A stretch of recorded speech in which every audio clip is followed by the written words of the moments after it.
Happy Independence Day, Nigeria. Welcome to the show. I am Murayo Afolabi Brown. As always, I have the ladies with me. Nima Akashat Zibri, how you doing? Fine, I'm fine. I'm feeling my Independence Day dress. Yeah, somebody got it for you today. Yes, Miami creation. So I went to Miami. Her name is Amina. So her brand in Miami. Just swap her name.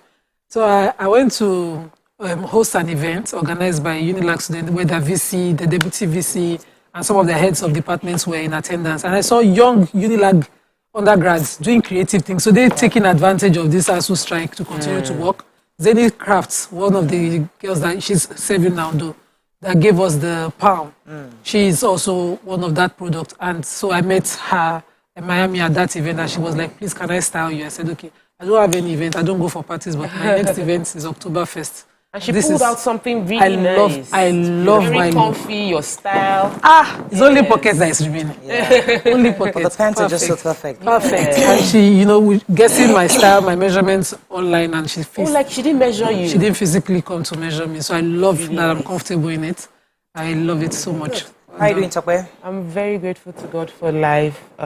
Being a bit under the weather, but it's October 1st and we're celebrating Nigeria. I posted a prayer on the 1st of October. I said, Nigeria works for me.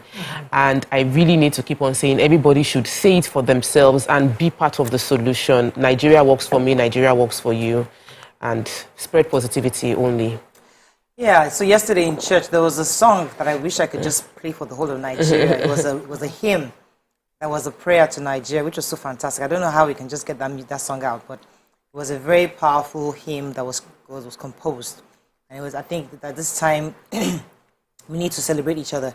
But yesterday was Celebration's start-off with the fashion show at Freedom Park. I was there. It was so exciting. So the designers were asked to design clothes for Fela in the past, Fela in the present, Fela in the future, and Fela as a woman. So each design, there were 7 designers who came, and they showcased their artistic clothing for the event, and it was so fantastic. People came. I mean, I saw BC was there, Jumoke was there, quite a number of people were there. It was a fun evening yesterday. Congratulations to the entire Celebration team. Great job. I'm so proud of you guys that they've sustained this and they're bringing in new elements to make the show, make the event a success. So Celebration starts this week, and I think Wednesday we start with the debates, which I'll also be a judge. I'm pretty excited about that. Okay, so today it's all about Independence Day, reflecting on our nation, celebrating our people, appreciating who we are, and looking at the good, not reminding ourselves of the issues. Let's celebrate the good. Let's go on a break. When we come back, we go through the front pages of the paper. Stay with us. We'll be right back.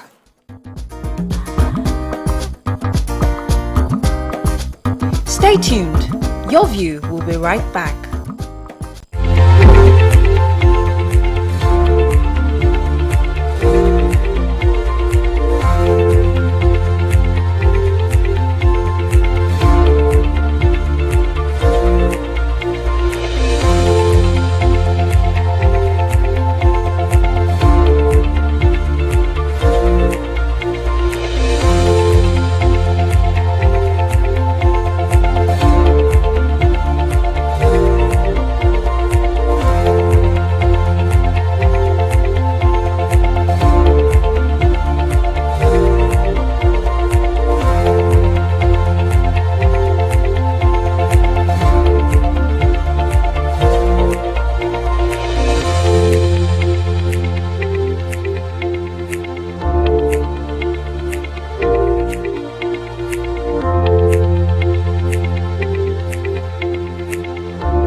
Thanks for staying with us. We're going to start with the nation. PDP Board of Trustees may ask Ayu to resign over crisis. Picture here of Asiwaju Bola Ahmed Tinubu on his cycling. He says, I am hale and hearty, says Tinubu. He is showing that he's fit because many were worried at its absence at the inaugural, at the inauguration of the elections, at the campaign. The Peace Accord, yes, the Peace Accord event that happened. People were wondering why he was absent. So he had to show that he's hale and hearty. Ohaneze to Southeast, don't take Atiku seriously. Federal government to develop 66,761 water schemes. Government abduct Kwara monarch, wife and driver. Vena wins Big Brother Nigeria 100 million naira. And PFN to Nigerians, vote competence, not religion. Okay, which story are we starting with? Quickly, the Indonesia tragedy that happened over the weekend. That was in Punch, not Nation. No, it's in the front page of Nation. So 125 people died in the stampede that, is carried as the crush that happened in Indonesia. And according to the newspapers, 2 of the football clubs, Arema FC and another football club played, and Arema FC lost. And because of that, bitter rivals clashed with other crowds and supporters at the stadium. And before you knew it, this fight happened, the police fired tear gas to disperse them. And so there was rush, and then there was a stampede that led to the death of 125 people. 300 people were rushed to the hospitals. And so the figures might go up, but sadly, this is what, they've landed with. The FIFA boss, the FIFA president is saying this is the saddest he's witnessed in a long time. And this is very avoidable if we are not sorry losers. It's okay to have sports, and it's okay to bring us win. Together. I was playing football with my kids on Saturday, the first of in the evening. I usually come out to play football, and my son will cry because he lost. I kept talking to him about it's okay, to lose and all of that. This is avoidable. The Dr. Adio Adeyemi Adebowale in Edo State was arrested. He's actually the Chief Medical Director of Kayama General Hospital. An investigation led the team to his office, where they found a pit. We had dug and buried his girlfriend. I think her name was withheld. And then he had also killed another housewife, somebody else's wife. They found the grave with a decomposing corpse of the young girl in his office. Further search of the office led to the opening of a trash can where another body of a lady later identified as the wife of another person was found. This investigation in Edo State Command, they're requesting the release of the suspect of the Kwara so that they can do investigation commenced 22nd of September 2022, and they're hoping that they can get all the various aspects of this case. But I'm so happy they were able to arrest the doctor, who later confessed. He's the CMD of Kaima General Hospital. What he killed them for, why he killed them, it hasn't really been explained right now, but the point is that he was arrested and he had confessed to the crime.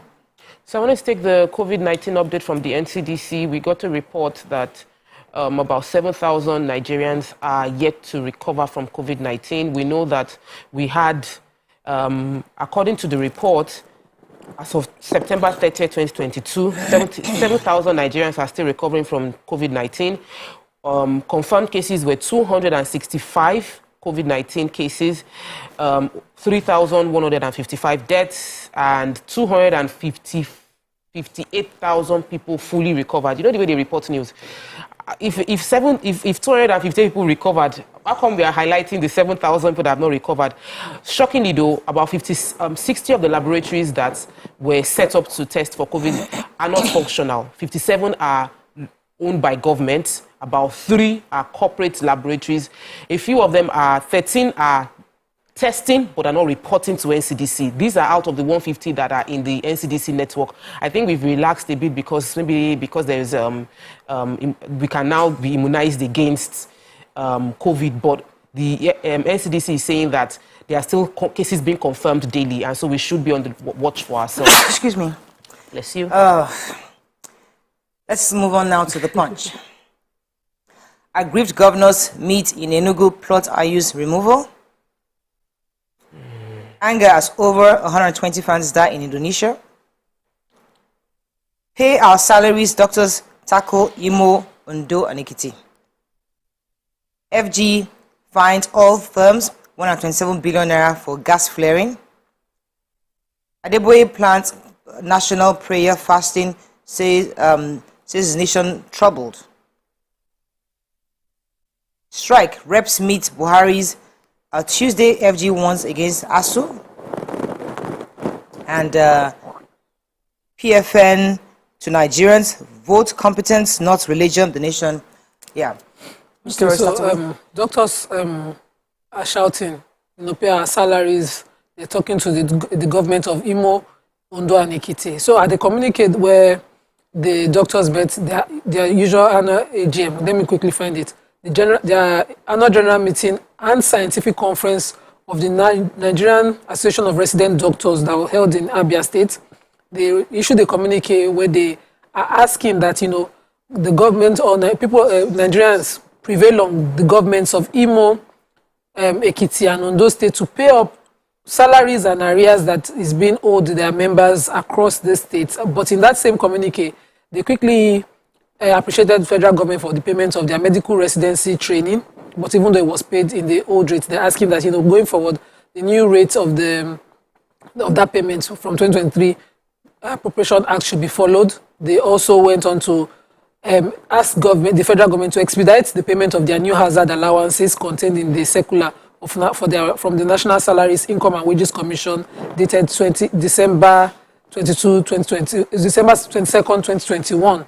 And, they issued the reference as well. They're also asking the federal government to urgently pay skipping arrears for 2014, 2015, and 2016 to deserving members. So, in this entire report, there are several arrears, allowances, and salaries owed, particularly Imo State, Ekiti, and Ondo State, who are owing over 24 months of, salaries. In Abia State, the government of Abia State paid 7 months out of 24 months of salaries owed to the resident doctors. I cannot imagine owing in 2 years, and we expect these people to work. We know that we already have a deficit of doctors, and we have doctors still leaving. We can't continue to encourage just go. Find better ways. Yes. Even the ones that are here that are willing to stay, those that are willing to stay, let's make it worthy. Yeah. Give them better conditions. I can't even understand this report. Let's go on a quick break. When we come back, we continue. Stay with us. We'll be right back.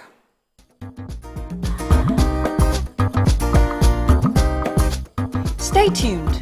Your View will be right back. Children are gifts.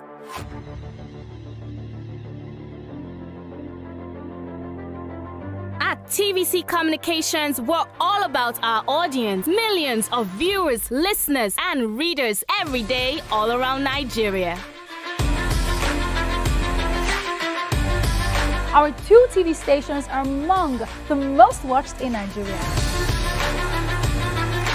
TVC News is our award-winning 24-hour national and international news channel headquartered here in Lagos, broadcasting live from our custom-built state-of-the-art news headquarters. TVC, the top-rated family entertainment channel, is the place for fun, music, and information. With our breakfast show, Wake Up Nigeria, the all-female chat show, Your View, the best soaps and dramas from Nolly, Bolly, and Hollywood, music and entertainment blast, courtesy E-Splash, and of course, award-winning news and current affairs. It is all here. With news bureau and studios around the country and the ability to go live anywhere, anytime, we are first for breaking news in Nigeria. Awarded the NMMA TV Station of the Year, TVC News is the station of choice for news that is first, accurate, balanced, and reliable every time. TVC and TVC News watched by over 4.5 million people in Nigeria every day on terrestrial, DTH, DTT, OTT, and available to viewers in the UK on Sky TV. Watch all of our world-class programs on TV, online, and on our app. TVC and TVC News, the best entertainment and news for Nigeria on TV and online. And when you can't watch us, listen to us. 102.3 Max FM Lagos and 90.9 Max FM Abuja are now ranked among the most listened to radio stations in Nigeria. Now, with over 1.5 million listeners every day, we're the people's favorite radio station. Best hit music, best on-air talent. Max 102.3 hit music for Lagos and Max 90.9 hit music for Abuja. We are your home for that fun, entertainment, and hit music. In Lagos, TVC, our leading family entertainment TV channel, has a 47% market share. But this is just the start of our journey as we plan to add even more services to entertain and inform our ever-growing audience. Thanks for being part of the TVC communication story.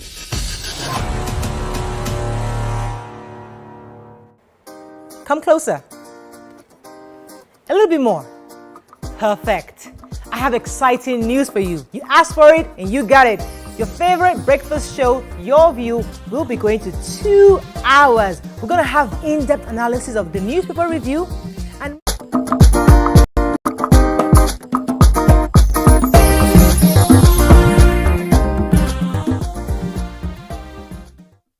thanks for staying with us. So, still reviewing Punch, the president of the Pentecostal Fellowship of Nigeria, PFN, Bishop Wale Oke, has admonished that competence and not religion or ethnicity should be the main consideration of Nigerians in deciding President Muhammadu Buhari's successor going forward. He also said that he is willing to vote for either a Muslim or a Christian as long as the person has the ability and is able to see exactly what they plan to do. He further advised Nigerians to not sell their votes in the coming elections to money-backed politicians and said every voter should identify one of the 18 candidates and be sure which one they want to go ahead to vote for. He also warned that even the people working with the politicians are desperate, oppressive, domineering, and divisive politicians are gearing up to cause, to kill and destroy. And we must ensure that we stay clear of those who are pushing violence or forcing people to collect money for votes. And pretty much this is the kind of admonition we're going to be hearing in the coming months up until the election, because every leader that has a follower, everyone who has listening, who has the listening ear of Nigerians will definitely continue to admonish us to not sell our votes, to vote our conscience. Because at the end of the day, Nigeria must still stand. Okay. So I want to take the story of fuel subsidy and its impact on our economy. So 3.92 trillion naira has been spent on petrol subsidy between January 2020 and June 2022. Over that 30-month period, the amount we spent on just subsidizing petrol is higher than the cumulative budget of health, education and defense over that 30-month period. Even in the past 6 months, it was still, the government spent 2 trillion on fuel subsidy, while cumulative budget for health, education and defense stood at 2.8 trillion, which begs the question that all the experts are asking: who exactly are we serving with the fuel subsidy? Whose interests are we serving? Because the impact of paying fuel subsidy means that we're not putting enough to education, to health, and into defense. And these are critical areas of the government. There were several conversations that many previous governments have overlooked the challenges within the subsidy sector, and we're pushing it forward. That one of the experts said the Nigeria's fuel subsidy program has continued to limit remittance to the federal government allocation accounts from the National Petroleum Company Limited, and it has also limited funding to states and local governments. They believe that Nigerians shouldn't be shouldering the cost of education and health while some people are benefiting from the cost of subsidy. We really need to sit and discuss. We shouldn't post it till after elections. It is costing us too much as we keep shifting this payment of cancelling payment of subsidy. Okay, let's move on quickly now to Daily Sun. Cracks in APC deepen as moves against Adamu thickens. CBN spends 2.6 trillion naira intervention fund on 3 sectors. 2023 elections, politicians, police train pilots, aircraft engineers for aerial surveillance. IPOB suspends sit-at-home order as Kano appears in court tomorrow. Code of Conduct Bureau commissioners petition Senate accuse chairman of blocking corruption probe. And Nigeria at war, says Adeboye. Don't allow corrupt politicians, mediocrity lead anymore, PFN tells Nigerians. Okay. Starting with the I want to take the CCB story. So, the Code of Conduct Bureau, 6 commissioners from the federal commissioners of the Code of Conduct Bureau have accused the chairperson of the Bureau, Professor Mohammed Issa, of corrupt practices. They're insisting through the spokesperson, one of the commissioners, Dr. Emmanuel Atta, while appearing before the Senate Committee on Ethics, Privileges and Public Petitions, said that in the last 4 years, Mr. Issa has continued to protect or prevent the investigation of public officers. He's been blocking the investigation of public officers with multi-million and billion assets undeclared in their asset declaration form. And the chairman of the Senate Committee had summoned him last weekend, but he refused to appear. So they've given him another date, which is Thursday, the October 6th, to appear before that committee. I hope he appears. This is serious. He was alleged to have enabled the Accountant General in the fraud that he was, charged for recently. He had enabled him because he refused his investigation as well. I hope that he appears and he is able to clear his name. Otherwise, he should be an accomplice in this. Okay, so I was privileged to hear the sermon of the RCCG pastor yesterday. Was again reminding us of the issue of insecurity that we're having prevalent in our nation, asking that we should have peace in the midst of the storm. And he was also admonishing that nobody's safe, even kings and governors, nobody's safe. So what's the point in us having a nation when everybody doesn't even feel safe? No matter how much security you have with you, you still don't feel safe. So he was just praying and said, we must pray for our leaders. We must pray for our leaders. No matter how you feel, it's important for us to pray for our leaders because they are the leaders, and it's how we pray for them that they can be. That's how successful they can get. And he's saying, and he just, it was an interesting sermon yesterday, and I guess it made the papers. Yeah. The IPOB story. IPOB, as the indigenous people of Biafra, has clarified that they didn't issue a sit-at-home, any directive for sitting at home.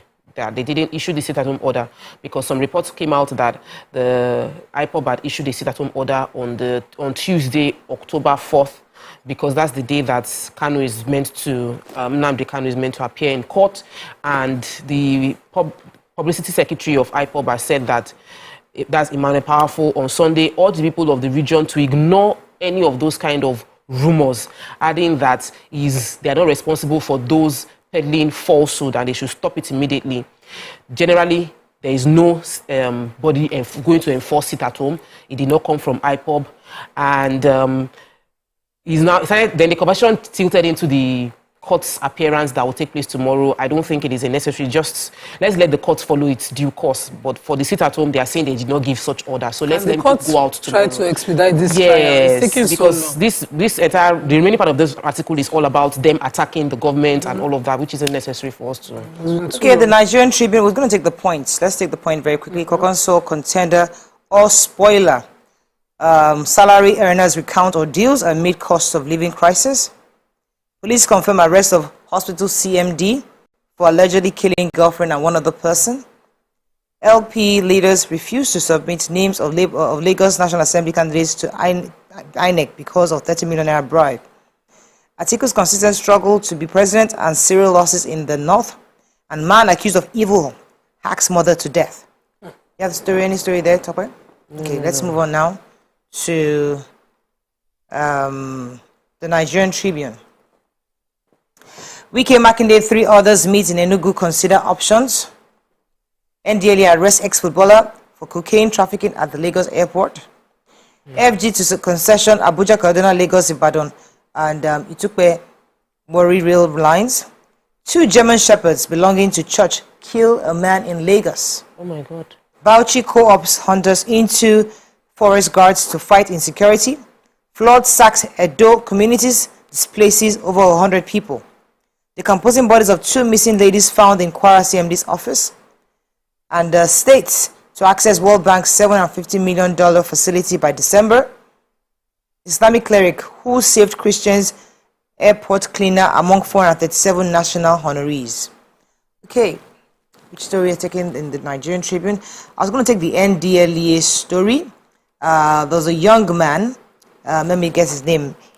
Operatives of the agency arrested a Brazilian returnee, Chinedu Damian, and he was coming, but he used to play for the I think the Enugu FC, I believe. He was coming in through the Ethiopian Airlines, and they found 1.40 kg of cocaine in his belongings. This young man was coming in from Brazil, and the NDLEA on Sunday said that the 33-year-old indigene of the Abia State was arrested in September 26 after anti-narcotics officers discovered that he concealed the illicit substance in the handles of his bag. That's a handle, not the bag itself, the handle of the bag, and padded the top edges of the same with the class A drug, that's cocaine. During the preliminary interview, Okafor disclosed that he was an ex-footballer with the University of Nigeria teaching how to do. That's Enugu FC, where he played for 4 seasons before leaving to Sri Lanka in 2014.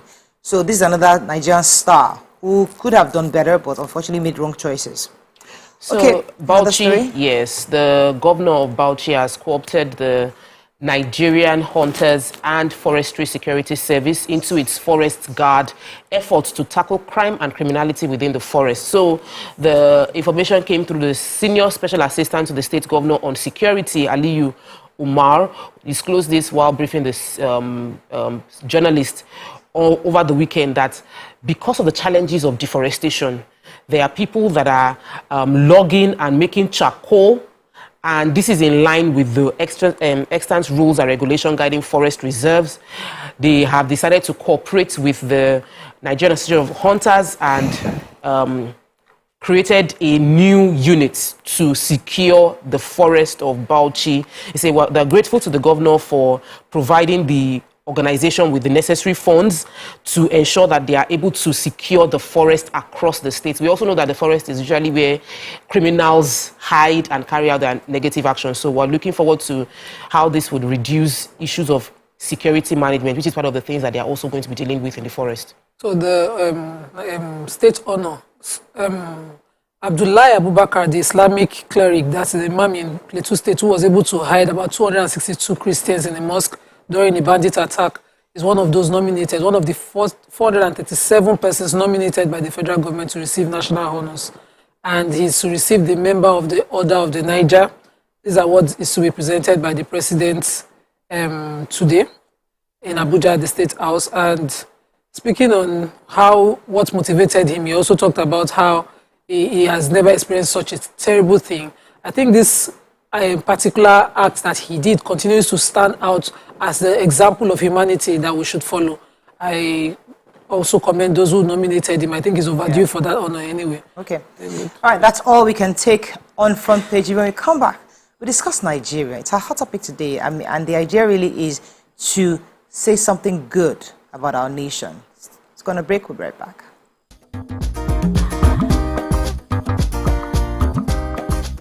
Stay tuned. Your view.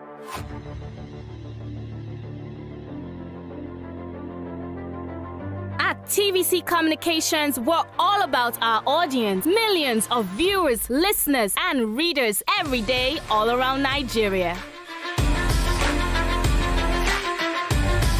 Our 2 TV stations are among the most watched in Nigeria.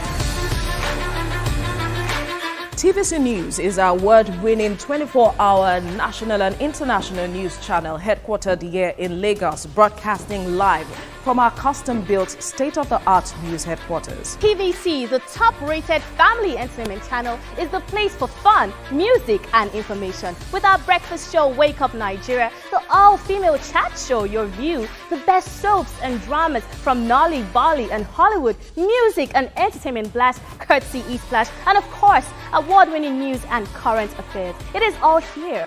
With news bureau and studios around the country and the ability to go live anywhere, anytime, we are first for breaking news in Nigeria. Awarded the NMMA TV Station of the Year, TVC News is the station of choice for news that is first, accurate, balanced, and reliable every time. TVC and TVC News watched by over 4.5 million people in Nigeria every day on terrestrial, DTH, DTT, OTT, and available to viewers in the UK on Sky TV. Watch all of our world-class programs on TV, online, and on our app. TVC and TVC News, the best entertainment and news for Nigeria on TV and online. And when you can't watch us, listen to us. 102.3 Max FM Lagos and 90.9 Max FM Abuja are now ranked among the most listened to radio stations in Nigeria. Now, with over 1.5 million listeners every day, we're the people's favorite radio station. Best hit music, best on-air talent. Max 102.3 hit music for Lagos and Max 90.9 hit music for Abuja. We are your home for that fun, entertainment, and hit music. In Lagos, TVC, our leading family entertainment TV channel, has a 47% market share. But this is just the start of our journey as we plan to add even more services to entertain and inform our ever-growing audience. Thanks for being part of the TVC Communications story.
Come closer.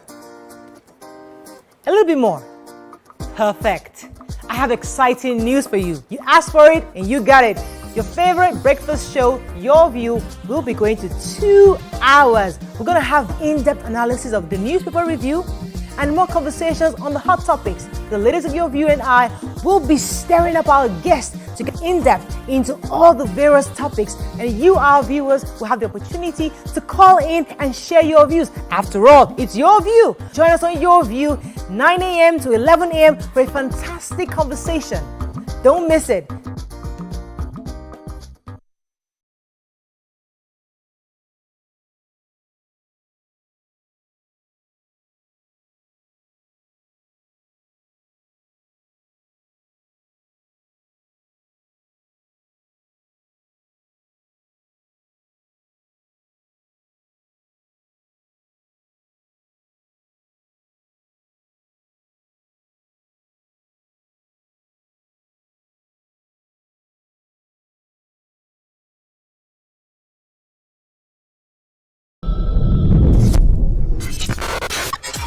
Do you think you can outplay me in this game of wits and knowledge?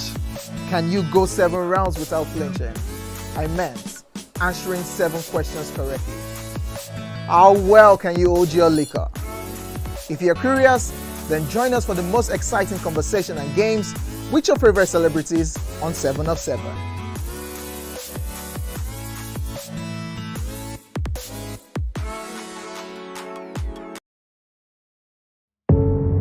Doubt and fear doesn't occur at the canvas, it shows in the canvas.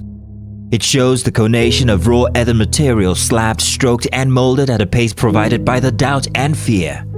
Every move weigh in the struggle of one to the other, merging the past to the present, brushstrokes of colors seen but not known. For when the wailing stops, the pieces settle down in abject beauty, erected for a century of a century.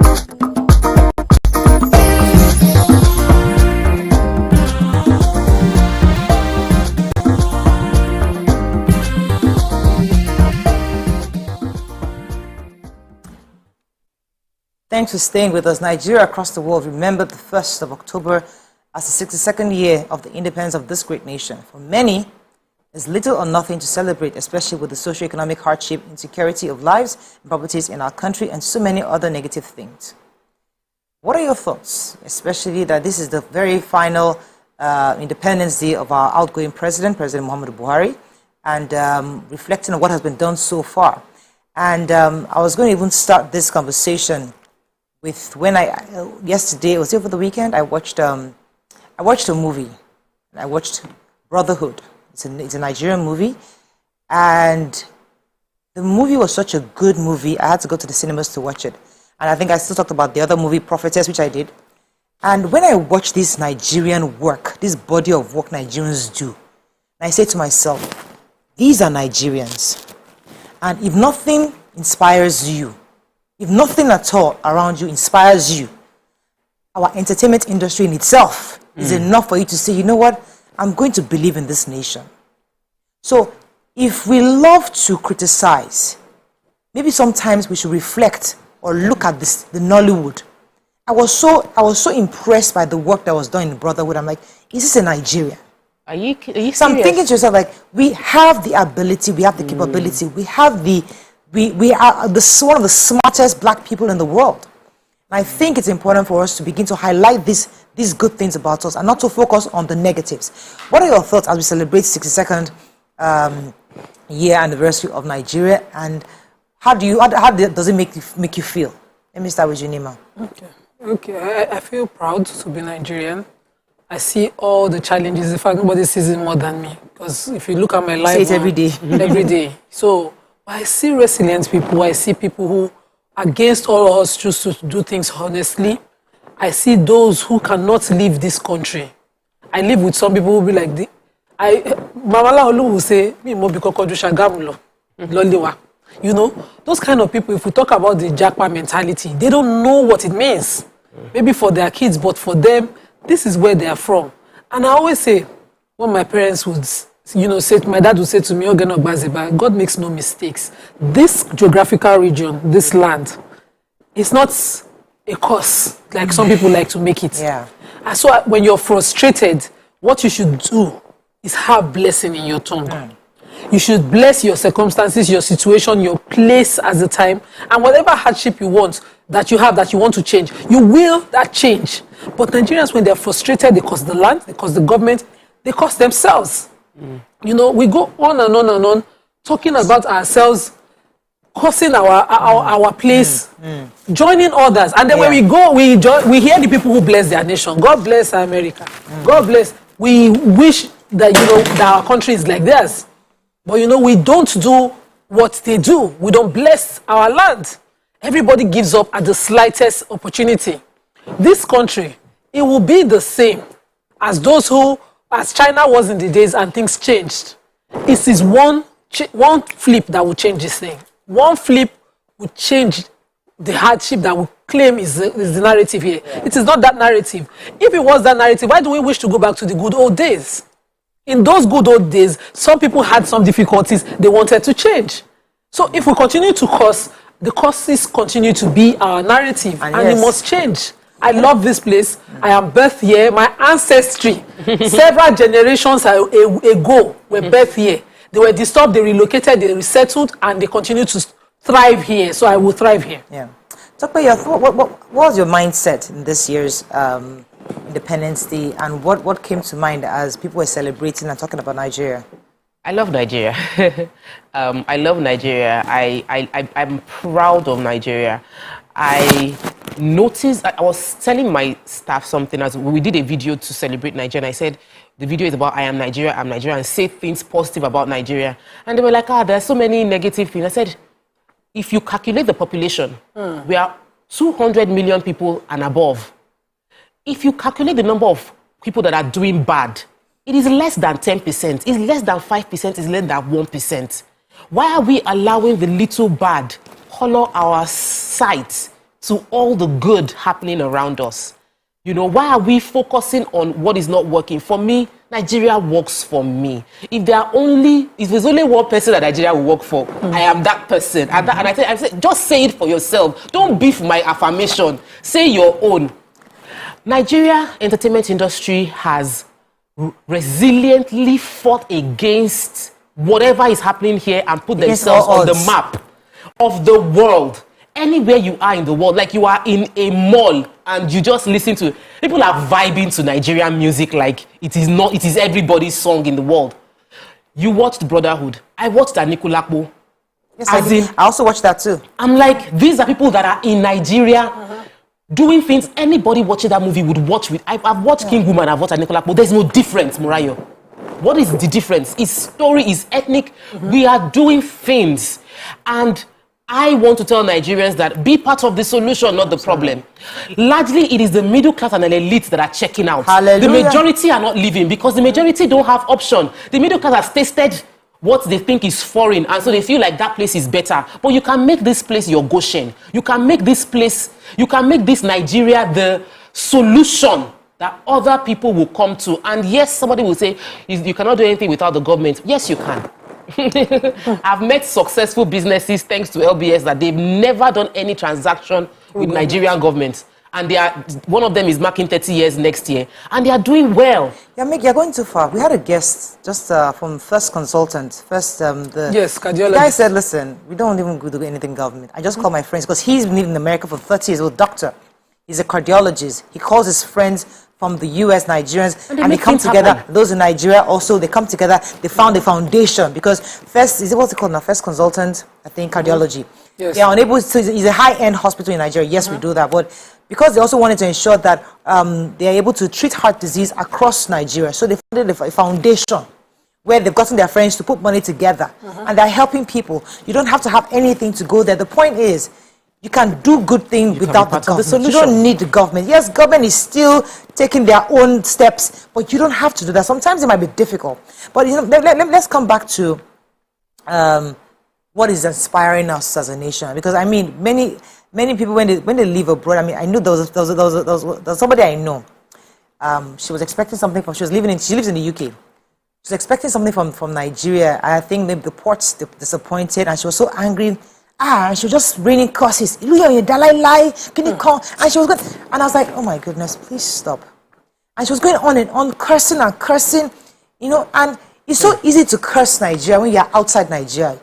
But when you are now amongst other tribes, you want to say, I'm Nigerian, I'm a proud Nigerian. When you're listening to our music, but when you're amongst your own Nigerians, you abuse Nigeria. No. But when you are amongst, when they listen to Nigerian music, they quickly claim it. When you live there with Oyimbos or different people, and there's something like you want to be, and you're listening to Nigerian music, or you want to, you now do a march, take a Nigerian flag. I'm Nigerian. You walk around New York City. I'm Nigerian.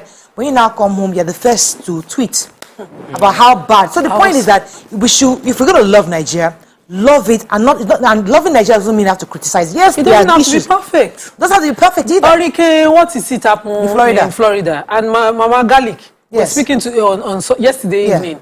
She was saying, that there's no light. Yeah. You know, it knocked out power. If anything, I was saying it, when the floods happened around the states around Mississippi, just this year, I saw the videos, the Pakistan flood, monsoon rains and all of that have affected the whole of Pakistan, in fact, went underwater. I saw those pictures, I was like, if it happens in Lagos, so I want you know, that's what Nigerians will do. We don't accept when we live in a flood-prone area that we also contributed to what can happen to us. We are refusing to advance engineering-wise, you know, to create solutions ourselves and say government didn't help.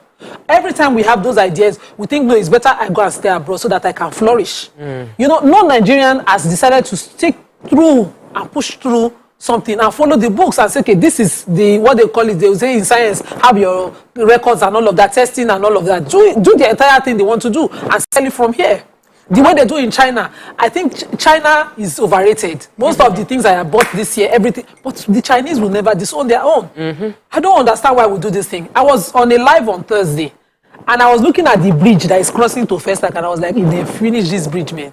But I was in that traffic, and I was forced to say it's just traffic management, because I cannot say they should stop work. I'm seeing the work. This morning I drove under that bridge into Surulere and came out at Ikorodu Road instead of coming on Osho because there was traffic. And when that bridge cracked, that bridge was completed. The ease that it will bring, and we must admit it. I was arguing with somebody in charge of works over that same Thursday, and I drove all the way almost to Lasso just to get home, to turn back to bypass traffic, and I was saying to her, this road, but I saw the walk. Right. You would never, if you lived in Ojo. I lived in Ojo. I schooled in Lasso. I lived on, the Alimosho end, and I had to pass Badagry Expressway every day to see that there's a flyover bridge now that takes me out of the market and the traffic that I used to suffer in the past, and that takes me into Alimosho. It's somebody's work, and it's happening here. People are saying, despite all the courses, we will make it work here. Yeah. And so those people cursing, take back your courses to your personal places, because this land is blessed. Absolutely, absolutely. I think so. Let's go on a quick break. I'd like to open our phone lines to call, and hopefully we can get good messages for Nigeria today. Let's go on a break. We'll be right back.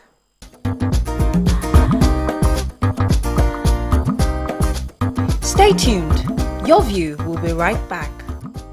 Television just got real. Real stories, real emotions, real anger, real love, real tears, real lost. Television just got real. It's lights. If you could tell Saga anything right now, what would it be? God will judge you. Roll camera. Bibi Naija. Oh, thank God of hard life, not because of woman. God hard life. Real action. Do you ever go out with any of your female fans? Well, you went in. Wow! Tune in to the only reality TV review show on television, Reality Check on TVC. Thursday nights from 11 p.m.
Do you think you can outplay me in this game of wits and knowledge? Can you go 7 rounds without flinching? I meant answering 7 questions correctly. How well can you hold your liquor? If you're curious, then join us for the most exciting conversation and games with your favorite celebrities on 7 of 7.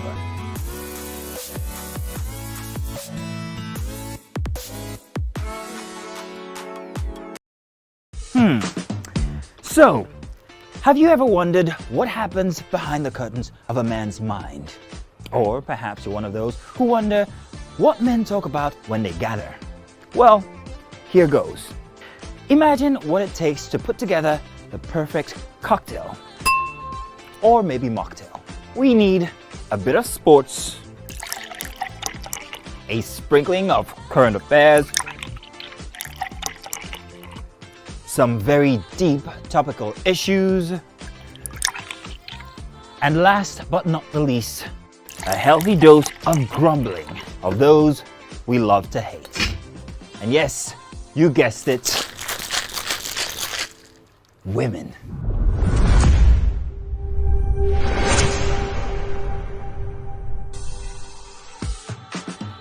So, if you catch the drift, then you're onto something. We will provide you with the right insights into most of your curiosities, right here within this beautiful cocktail we call the Black Table.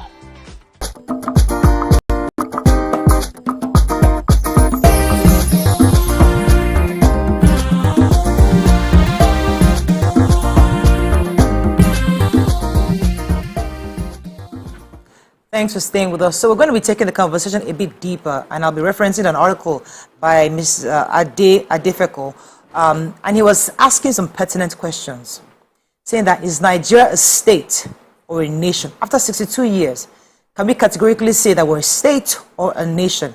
And it's important for us to let me give some definitions so you understand what I'm trying to say here. According to the article, a nation is defined by is a group of people with a common language, common religion, history, culture, and geographic territory. While a state, on the other hand, must have 4 basic elements: population, territory, government, and sovereignty. And for a state to be called a state, all 4 elements must cooperate together, exist together, or must do so concurrently. Now, the point is that many experts have said that we're a state of nations. And if we're a state of nations, of many nations, that means there's the Edo nation, there's the Fulani nation, there's the Yoruba nation. If indeed our constitution recognizes us as a state of many nations, therefore, do we think that would make us a more united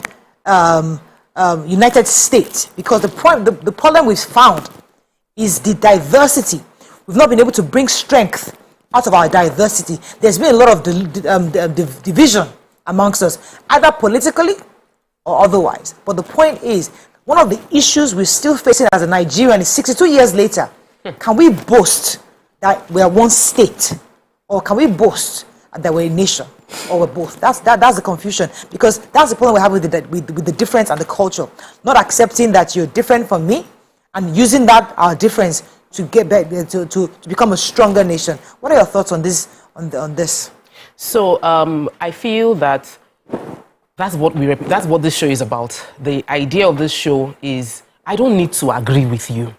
You are different, but I celebrate you and I appreciate your contribution to this conversation. Nigerians, we are different people. We don't need to. If we are all the same, then there's no advantage you're bringing to me as a Yoruba person. There's no advantage my Edo husband is bringing to me if we are exactly thinking the same way, from the same mindset. Our beauty comes from when we appreciate the differences that we have.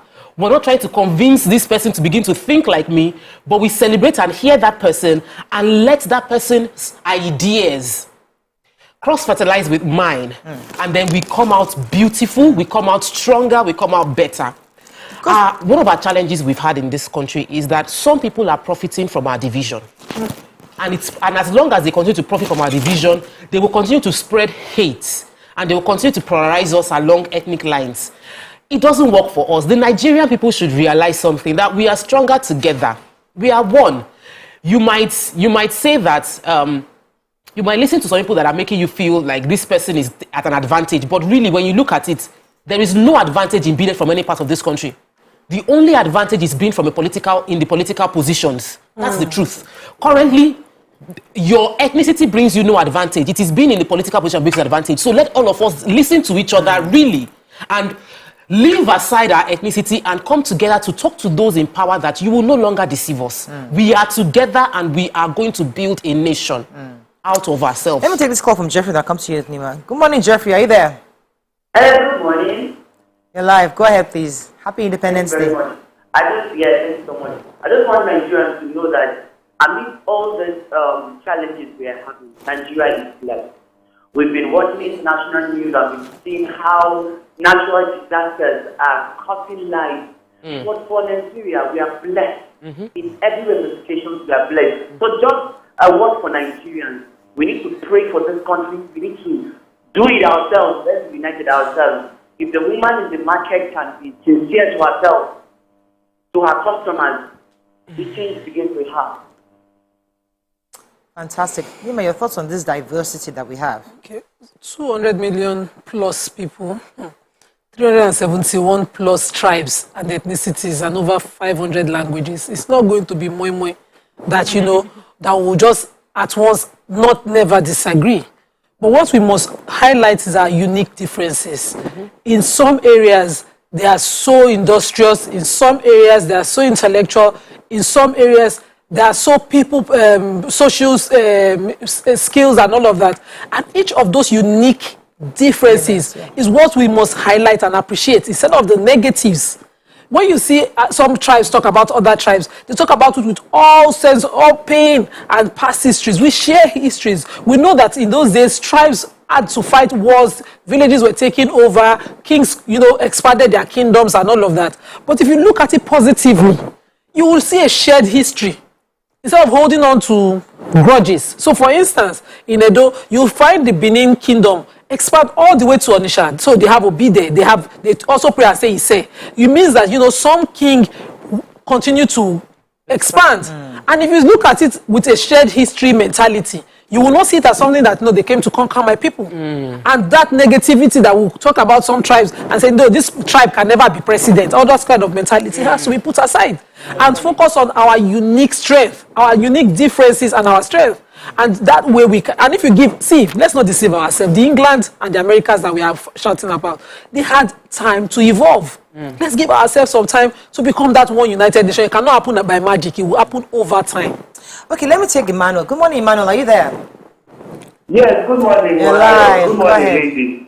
I'm so happy to get to you today. Thank you. I'm very happy about the topic you are discussing. I'm just 20 years old.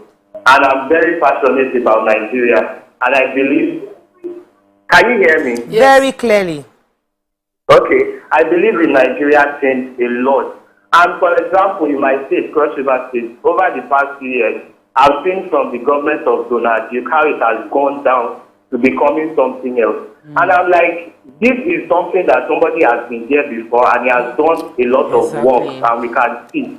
So it's all about passion. It's not even up to the leaders alone. I have lots of ideas that are loaded about tourism, and I'm not the only one. We are like a group. There are other people that have the same ideas.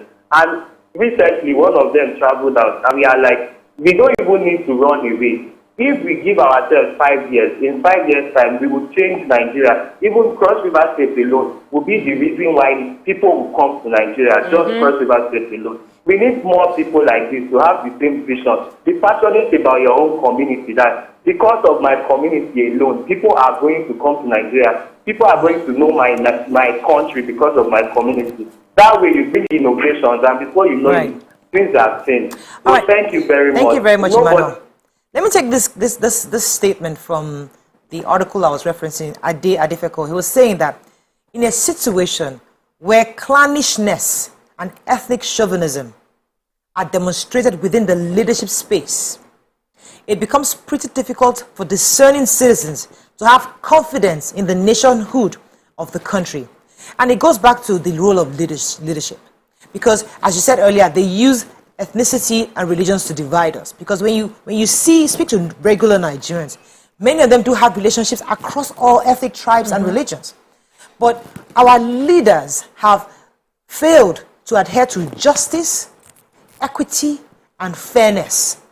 Because there was a time where, there's a minority, but there's no more minority. Everybody now is exposed. There's no more minority within our country. Yes, maybe numerically, yes. But as regards enlightenment, every tribe, in every nook, every corner, nook and cranny of this country, they have enough exposure to say, I need a chance in leadership. I want a chance in this Nigerian nation. I want to be a part of it. And therefore, our constitution, our leaders must recognize the strength in the tiniest ethnic group and say, let us harness that strength to become a better. Because I keep saying it. Nigeria is the most powerful black nation in the world. And until Nigeria wakes up, all the other black nations are waiting for us. And as the entertainment industry is leading, I mean, everybody is they look at our movie industry and our music industry. They look at it with admiration. So I think that in itself should inspire young people who are watching us. Say there's something good about this land. There is a lot good. Let me go on a break. Let me come back. I'll come to you. Stay with us. We'll be right back.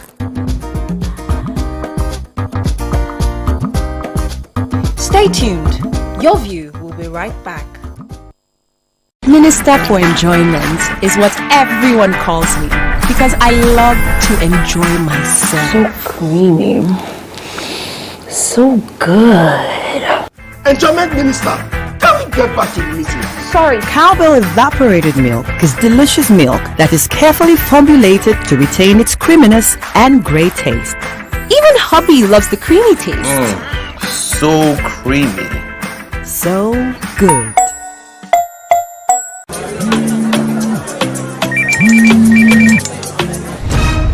Television just got real. Real stories, real emotions, real anger, real love, real tears, real lost. Television just got real. It's lights. If you could tell Saga anything right now, what would it be? God will judge you. Roll camera. Oh, thank God hard life, not because of woman. God hard life. Real action. Did you ever go out with any of your female fans? Well, you went in. Wow! Tune in to the only reality TV review show on television, Reality Check on TVC. Thursday nights from 11 p.m.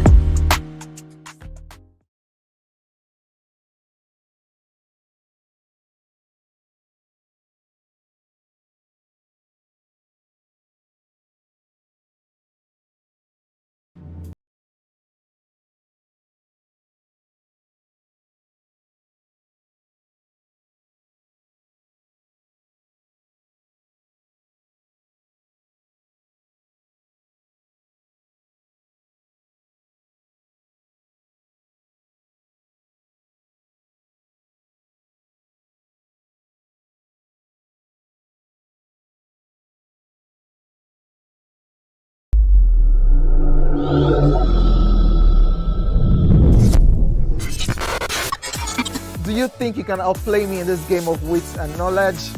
Can you go 7 rounds without flinching? I meant answering 7 questions correctly. How well can you hold your liquor?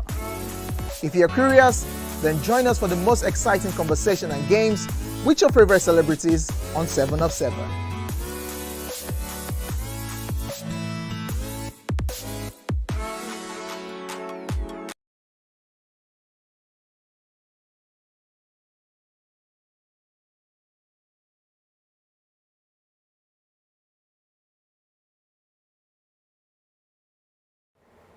Come closer.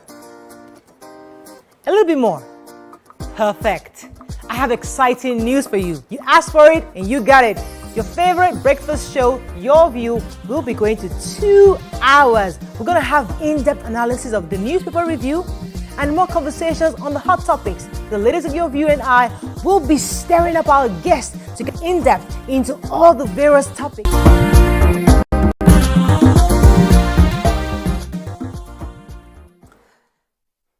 Thanks for staying with us. We're going to be taking a few phone calls and reading a few tweets on this. Do you have any tweets ready for us, Nima? Yeah, we had a lot of tweets. We have Ayo Temitope said, okay, she's replying to someone on the he attacks me. He says, Nima translates anything she says in Esako to English, but not what she says in Yoruba. Why? I'll put effort into it now. Andrew says, Niger for life. My own be say, no old mindset ruling Nigeria. We want a new mindset that will catapult our creativity into the 2050s, not going back to 1962. I love Nigeria. I love the nation. I love the landscape. Oluwada Milare says that the entertainment industry is what inspires her the most and excites her the most. Let me take this call from Kolawole. Good morning, Kolawole. Are you there? Good morning. Yes. You're live. Go ahead, please. All right. So I would just like to quickly, I also have 2 things I would like to take quickly. So the first thing is to, like my fellow youth who are very passionate about the nation, I just feel like from this month, they should just try to always come from a positive angle when speaking on the nation. Because I feel like a lot of times. I'm having trouble hearing you, Kolawole. I do apologize. Do we have any more comments? Yes, I wanted to talk about, you mentioned division, and you mentioned the fact that we are not divided. The truth is, for a long time, a lot of people have reservations. When you see people's messages that they don't believe that what we're saying that we're not divided. They believe strongly like we're divided. That some people they have suffered under the structure that we've had for 62 years. And I think it's important we acknowledge those that that's a reality for some people. The reality for some people is that they've not been taken as a part of this nation. And until our leaders truly listen without prejudice, without the fear of being taken out of leadership, until our leaders understand that if you cannot unite a nation, you don't have a nation, you would soon not even have anybody that will follow you. They say you're not a leader if nobody is following you. If people following you are only those that you are feeding, then you're not a leader. And every one of us must understand that we're leaders. So we must be careful about what we're saying, because everything we say is impacting on our community. You also mentioned something earlier about people cursing Nigeria. You cannot be blessed from a nation you despise. You cannot be blessed from a nation you are consistently cursing. You must begin to change the way you see this country. Third point I want to make, there are a large group of Nigerians in diaspora who have created a community of throwing stones into Nigeria. They are the ones sponsoring segregation. They are saying it, they are pushing it. You are not here. You are over there in wherever you find yourself, and you are funding crisis in your country. You should understand that fire on your father's roof. The lives we lose to those crises is on you. You are sending money to segregation groups. You are funding people that are posting hate messages online. Then it is on you. Because you're benefiting from banditry up north. Yes. Because some people are making money. Yeah. Some people have become billionaires overnight. They become self-appointed negotiators. They become all sorts of things. Yeah. And if you are benefiting like that, you are adding to your cost. Since Trump happened to the US before he's handing over, nobody thought that kind of what happened in January 16th madness could happen in the US. We used to make US an example, a role model. And we saw how the government of the day prevented such from happening. They protected their... If such happened, they say no, it's because it's government in power. They are gagging us. They are not allowing us. Nobody will allow fire on their roof. The right thing is to pour water on it. We have to wrap up because the truth is that we've expressed our thoughts. We've heard from Nigerians and ourselves. It's about time we speak to an expert who will help us break things down further, because the truth is that if you don't understand the source of our issues, we can't begin to move forward from there. So let's bring in an expert to discuss further on how we can face our economic challenges and make Nigeria a productive state. Stay with us, we'll be right back.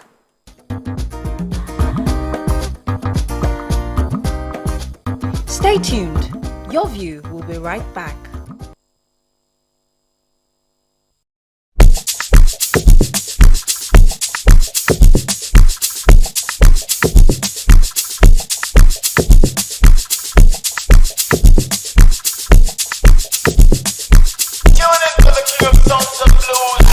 Tell me what you see when you look at me.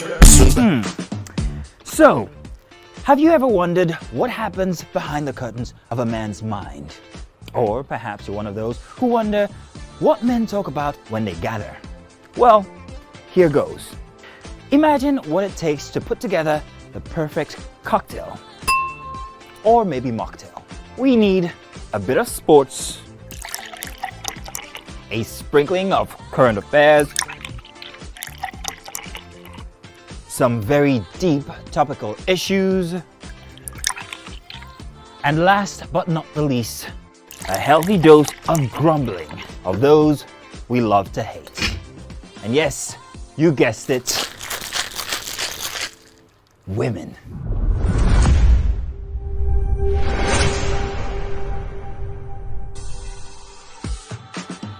So, if you catch the drift, then you're onto something. We will provide you with the right insights into most of your curiosities, right here within this beautiful cocktail we call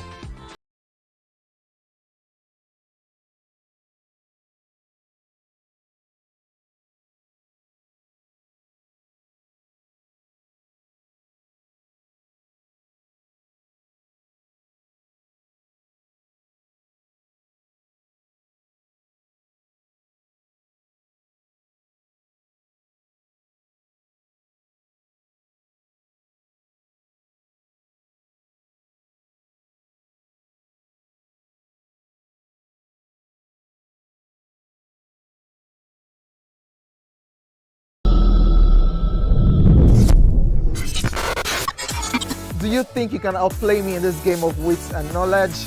Can you go 7 rounds without flinching? I meant answering 7 questions correctly. How well can you hold your liquor? If you're curious, then join us for the most exciting conversation and games with your favorite celebrities on 7 of 7.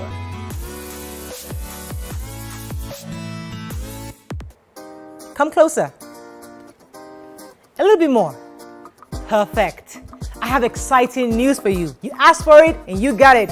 Your favorite breakfast show, Your View, will be going to 2 hours. We're going to have in-depth analysis of the newspaper review and more conversations on the hot topics. The ladies of Your View and I will be stirring up our guests to get in-depth into all the various topics, and you, our viewers, will have the opportunity to call in and share your views. After all, it's your view. Join us on Your View, 9 a.m. to 11 a.m. for a fantastic conversation. Don't miss it.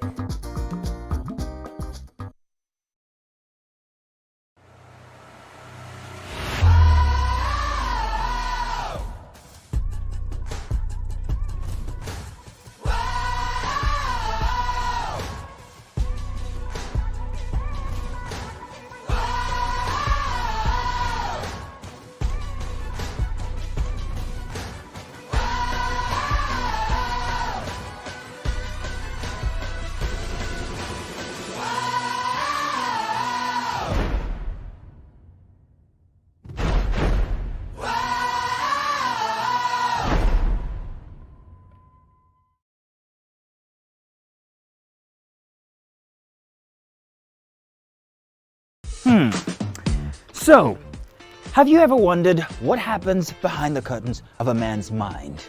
Or perhaps you're one of those who wonder what men talk about when they gather. Well, here goes. Imagine what it takes to put together the perfect cocktail. Or maybe mocktail. We need a bit of sports, a sprinkling of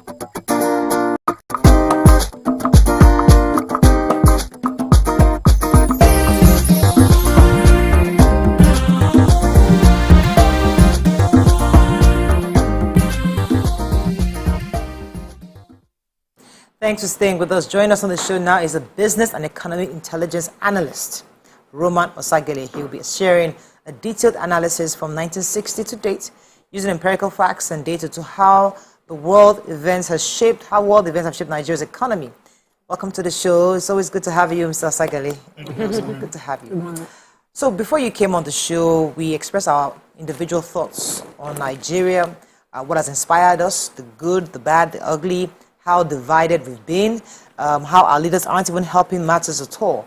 But we'd like you to come in from the economic angle, because no nation really builds without an economy. No nation can actually impact the lives. Because at the end of the day, it's an economic conversation. The division we see is either benefiting economically or not. So let's start from how do we get where we are. I really hate that question, how do we get, because it keeps taking us back. Yeah, so I'd rather us start from what are we doing wrong that we can do better. Thank you for having me on the program. First of all, everything you see happening in Nigeria today, the instability, kidnapping, banditry, are as a consequence of our economic model. Now, one of the consequences of the economic model we practice is national decline. And I'm going to take you from 1960 to the present date, so we will understand where we veered off and what we need to do to come back on track. And sorry to say, I am a very optimistic person, but I allow numbers make my decisions. If it's bad, I'm going to tell you it's bad. If it's good, I'm going to tell you it's good. But there's every possibility that if we decide to make a U-turn from what we're presently practicing, then we will definitely make a headway at the end of the day. But if we continue on this trajectory, I want to tell you nothing will change and it will get worse. I'll start out. Did you know that in 40 years, between 1981 and 2021, the Naira has depreciated against the US dollars that it was once stronger than by 67,605%.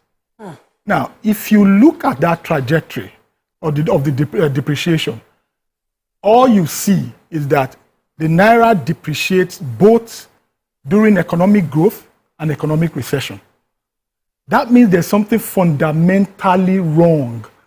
If we cannot have a currency that appreciates when we are making money, and then probably it shakes a little bit and depreciates a little bit maybe when there's recession, but we are losing the value of our wealth even during growth and losing the value of our wealth during recession. So something is fundamentally wrong, and those are the issues that needs to be addressed, not just going after economic growth. If we decide to say, hey, if you look at the data between 1998 and 2014, from the beginning of democracy in 1999, we had one of the most beautiful economic growth in this country. But guess what? At the same period, the economic growth was 934% from 1999 to 2014. But the Naira still depreciated by 624% the same period, from 21 Naira 89 kobo in 1998 to 158 Naira 55 kobo in 2014. So that fundamental issue is what we need to go after, tackle it, and then restructure the economy. If we don't do that, I'm sorry to say. Okay, so let's start with that fundamental issue, because I remember that during our period of buoyancy, when we had money, Kunjo at the time tried to save money at the Sovereign Wealth Fund. We had excess money in the excess crude account. So are you saying that money should have been channeled towards development to help strengthen, maybe towards manufacturing or such, to help strengthen our Naira, or instead of saving the money, because maybe that's why our Naira never got strengthened over the years of buoyancy? I'd want to start from 1960, but I'll quickly answer your question. Save during boom and spend during bust. That is the fundamental economic principle. Okay. Now, if you remember, when OBJ came into government, he was saving. People were criticizing him. That was because economy was expanding. If he had put in more money into the economy, it would cause inflation. Okay. But the man was wise. You understand? Coupled with the people around him, they decided to save. 2008, 2009, the global meltdown, right? Yeah. And everything, it affected countries worldwide. What did Nigeria do? If you go back, you will find out that it didn't really affect us that much. Why? Yes. Yaradua was taking, I think what they said was about 1 billion from that savings every month. So during bust, that's when you're supposed to spend that money. He was injecting about 1 billion into the economy, if I'm not wrong, but he was injecting about $1 billion into the economy every month, which kept us going. Yeah. So, but politicians being whom they are, right? Yes, they will come, you know, the funds that we made during 2009, 2010 to 2013, it was after the burst of 2014 that we're supposed to have started injecting those funds into the economy. But that is not the real issue. The real issue is that our economic model is fundamentally wrong. Tell us what's up. Okay, good. Now let's go back to 1960. In 1960, between 1960 and 69, right? Despite the birth of OPEC and despite the discovery of crude oil in 1956 at Olibiri and export in 1958, Nigeria, good. So you see that Nigeria's economic model was basically an agrarian one. Now this is our GDP from 1960 to 2020.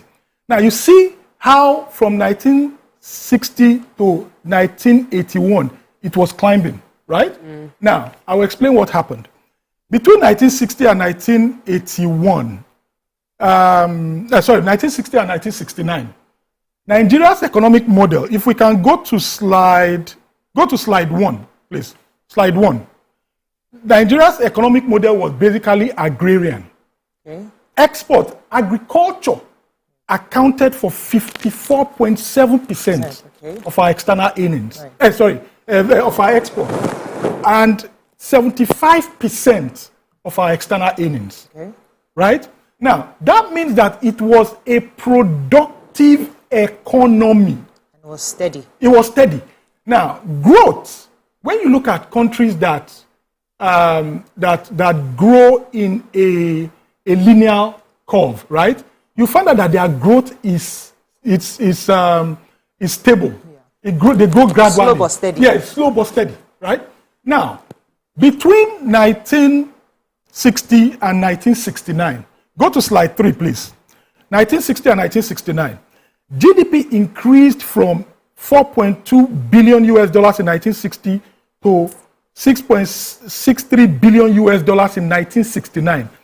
If you look at it, despite the civil war of 1967 and 1968 that ended in 1970, right? That 2 years was the only time we suffered a setback, right? The economy increased by 58%, if you look at it. But because we were productive, in a productive economy, recessions don't last long. You understand? Because the people are productive. Now, look at the table below. Average crude oil price from 1960 to 1969. From $1.63 in 1960, it ended at $1.27 in 1969. What does that tell you? Our economy was not dependent on crude oil. We were productive. You understand? Despite crude oil decreasing in the international market by 22.1%, our economy still grew by 58%. But all that changed in the 70s. Yes. And I'll explain. Now, let's go to slide 4, please. Now, in 1973, the Arab-Israeli War of 1973.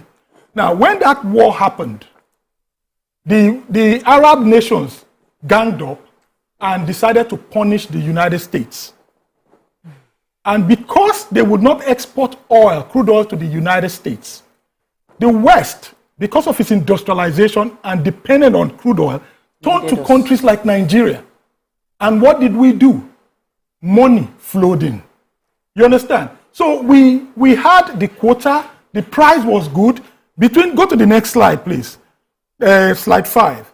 Between 1970 and 1974, crude oil price increased from $1.21 in 1970 to $11 in 1974. 809% increase in 4 years. You understand? Petrodollars poured into the economy. This was when the sitting head of state made the statement that our problem was not money, is how to spend but it. how to spend it. Now, what did Nigeria do here? Nigeria now abandoned a productive economy and decided to adopt this economic model. And what is the economic model called? It's called a rent-seeking economy. Now, what is rent-seeking? Rent-seeking is an economic concept that occurs when an entity seeks to gain added wealth without any reciprocal contribution of what? Productivity. So what we did was allocate the oil wells to the multinationals. We fold our hands, we sit back, and at the end of the month, they tell us this is our percentage. You understand? Now, just go back. Go back to the individual level. Have you ever seen a non-productive person being useful? Have you ever seen a non-productive? Okay, so because we're on TV and because of time, I'd like us to jump a bit. And the reason why I want us to jump is because when this government came in, they tried to push agriculture. So obviously, maybe they had part of this analysis that we can't continue to depend on petrodollar. We can't continue to let us diversify. Yes. That was the popular word then. Yes. So they said we increase taxes, we look for better ways to collect taxes from people, and we'll invest heavily on agriculture. In your view, why hasn't that made us a productive nation? Okay, good. Now, to answer that question, I'd like to use the analogy of cocoa. You see, agriculture in the 60s, globalization started in the 60s, but it did not get to us until like 90s, 2000s, you understand? And that was because of the internet age. Agriculture is not the solution anymore. It was the solution in the 60s, but it's no longer the solution. And I will explain things to you. See, in the international market, a ton of cocoa is about $2,000. When you add value to it and turn it to cocoa paste, it's about $7,000. When you now add value to it again and it becomes chocolate, it becomes about $15,000. So whatever you export for $2,000, you rebuy for $15,000, right? Productivity, rent-seeking economy. If you're rent-seeking, you only wait at the end of the month to collect whatever is given to you. You are not adding any productivity. Productivity is what makes you rich. I want to read something out to you. According to the World Bank, natural resources give rise to economic rents because they are not produced. Rents from non-renewable resources, fossil fuels and minerals, as well as rents from over-harvesting of forests, indicate the liquidation of a country's capital stock. When countries use such rents to support current consumption, rather than invest in new capital to replace what is being used up, they are in effect borrowing against their future. So our economic model has been borrowing and is still borrowing against our future.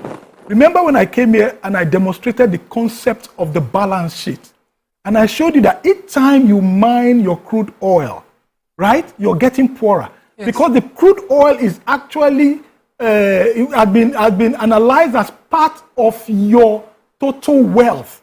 So each time you mine the crude oil and you are depleting it, you're actually getting poorer. Your balance sheet is a statement of net worth, where your total net worth equals your asset minus your liabilities. Do you understand? If you understand that, then you understand. So let me throw in a few other economies that have gone through this process. Yeah. What can we learn from what they did in UAE? How Dubai did it? Saudi Arabia is another country that is largely generating revenue from oil.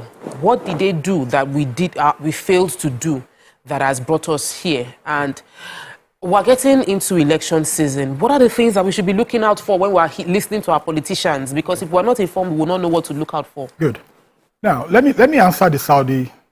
Now, there was a documentary I was watching where I think one of the directors of Saudi Aramco, remember Saudi Aramco is the largest company in the world, right? Valued at over about $2.7 trillion, right? Now, if you listen to that analysis, Saudi drills their own crude. Saudi refines their own crude, right? Saudi invest. Let me take you back to what I read. It said when countries use such rents to support current consumption, rather than to invest in new capital to replace what is being used up, right?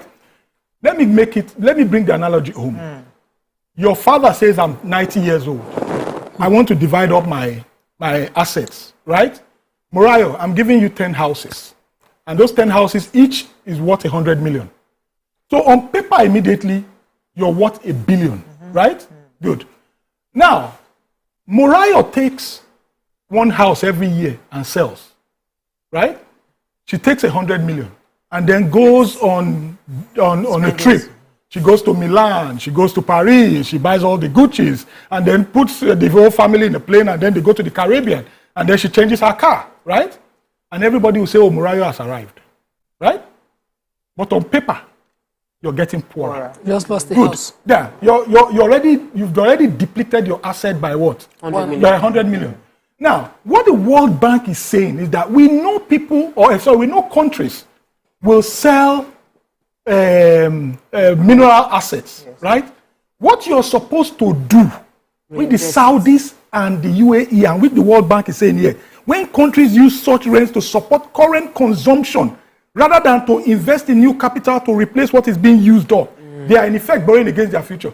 You are supposed to reinvest. So they'll say, okay, Morayo, you want to sell one of those houses. It's 100 million.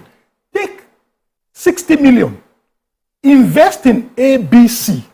That 60 million will give you a return of 120 million. Right? Now, since you've depleted by 100 million, it will cover up what you have depleted. So when you invest in human capital, you invest in infrastructure, you understand? You invest in your hospital, education and all that stuff, right? You are actually converting the depletion to another asset, which makes up for it. So that's what the Saudis and the UAEs are doing. So in plain man's terms, because I want to make sure that our viewers understand, it's important that this show speaks to the average Nigerian, and it's important that they understand what we're saying. Let me be clear. What you're saying is, if we had agriculture, and if we have sustained that, even at the time where we found petrol, the money we're earning from petrol should have probably even invested in refining, not just the petrol, but to build the manufacturing industry, to processing, such that the agriculture would be value addition to our economy. Good. So what we did in the 70s was immediately these leaders saw the money, huge free money. Yeah. They all went to sleep. They stopped thinking. Right. That's the truth. Yeah. They all stopped thinking. It was free money. And the sad part of it is that same economic model is still practiced till today. Let me put you through how we got into trouble, so that you have a wider view. Now, let's go to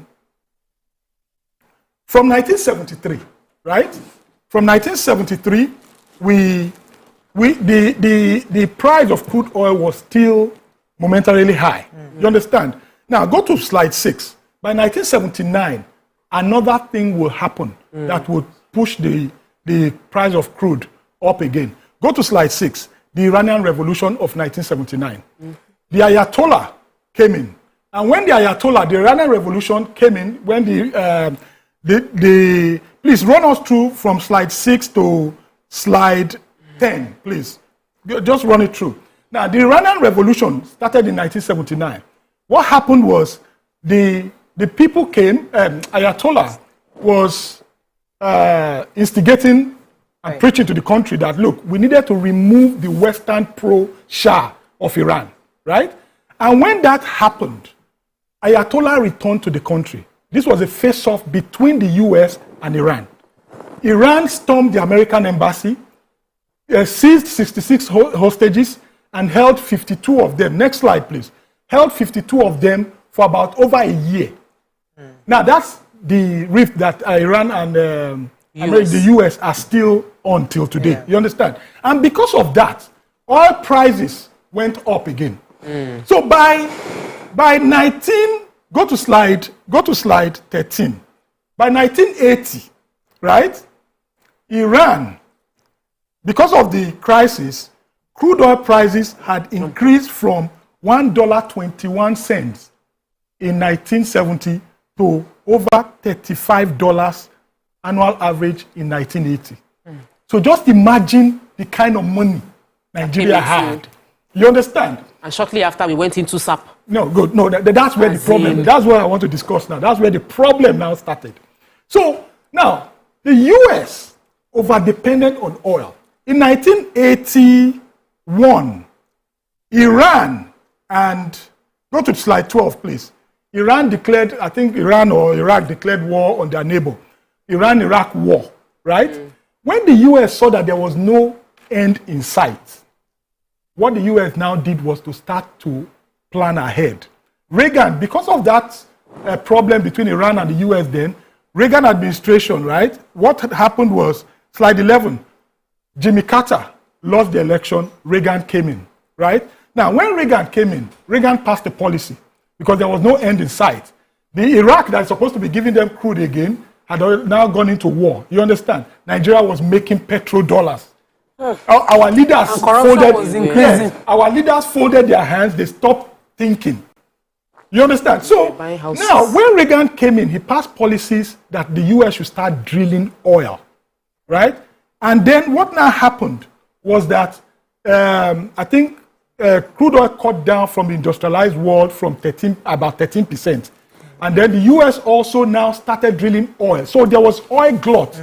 Prices now started falling. I have to pause you because of time. I mean, we don't have so much time. But I wanted you to come to today in Nigeria. And I'd like you to fast forward a bit. And the reason is because Nigerians were constantly talking about subsidy. Because government will say, if I stop paying this subsidy, I can have money to build infrastructure. That's what they told us. They've been having issues building refineries for years. We don't know why. So, in your view, with this erroneous model that we're running since the 70s, the 80s, how do we begin to fix it today? First of all, I would say you need to go back to productivity. They tried to. They started. Government will tell you now that I'm investing in agriculture. Doing it because what he said is what all the governors are doing. Most governors, apart from a few states that are generating, all the governors sit down and go and collect federal allocation. I know. So that means each state is not producing. So fundamentally, what does productivity mean? Not just you're saying agriculture but complex product, the entire chain. We passed the stage of agriculture, right? Because of globalization. Now, if you decide to just do agriculture alone without adding any value. Right?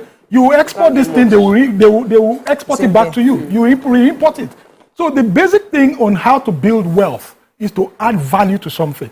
The more value you add to something, the more money you make.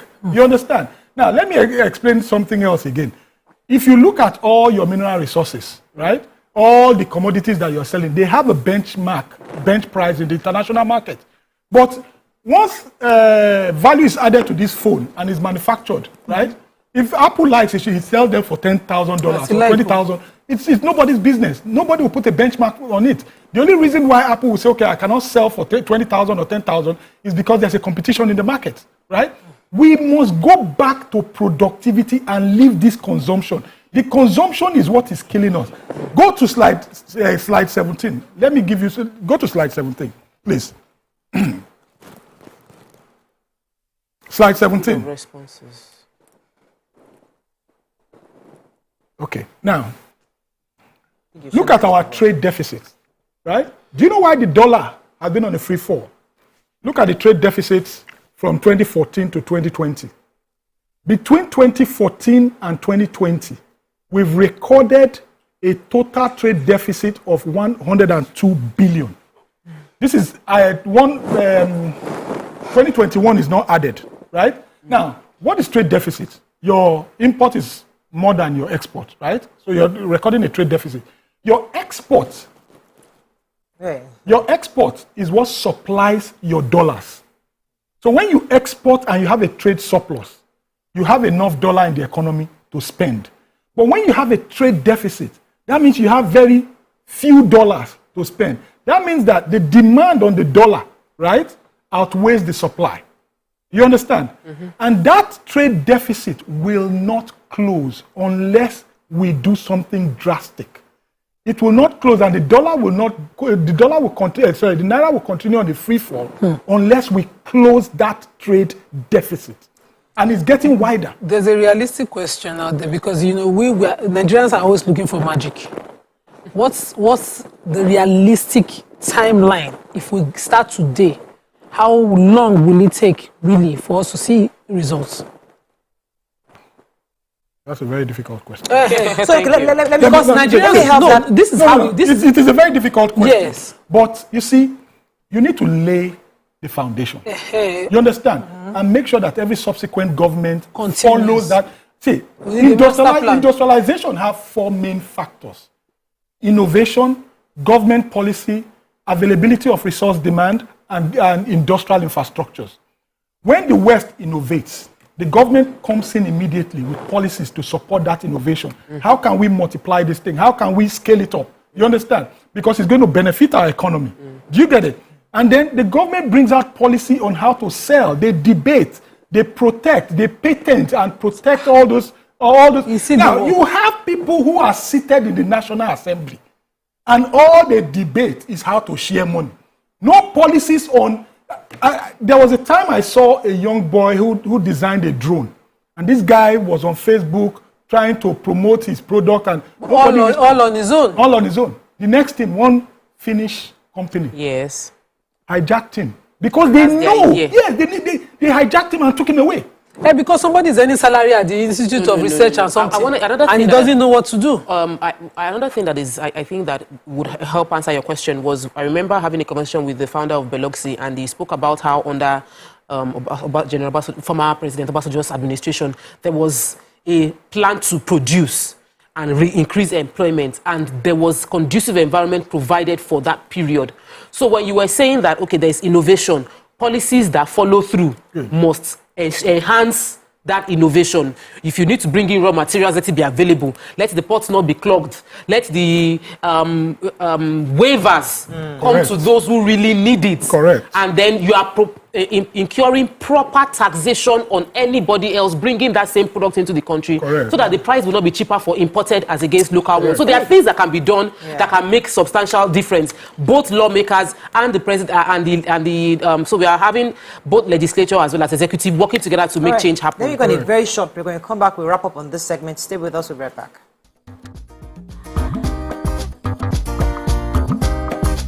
Stay tuned. Your View will be right back. Come closer. A little bit more. Perfect. I have exciting news for you. You asked for it and you got it.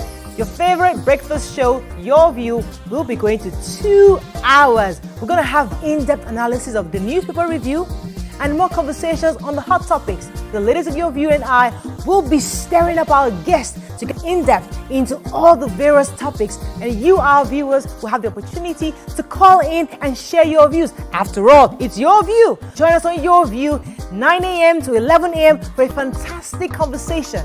Don't miss it.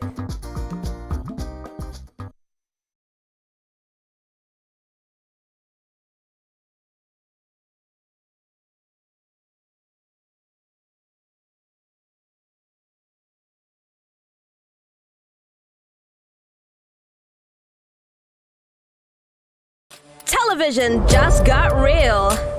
Real stories, real emotions, real anger, real love, real tears, real lost. Television just got real. It's lights. If you could tell Saga anything right now, what would it be? God will judge you. Roll camera. Oh, thank God of hard life, not because of woman. God of hard life. Real action. Do you ever like go out with any of your female fans? Well, you went in. Tune in to the only reality TV review show on television, Reality Check.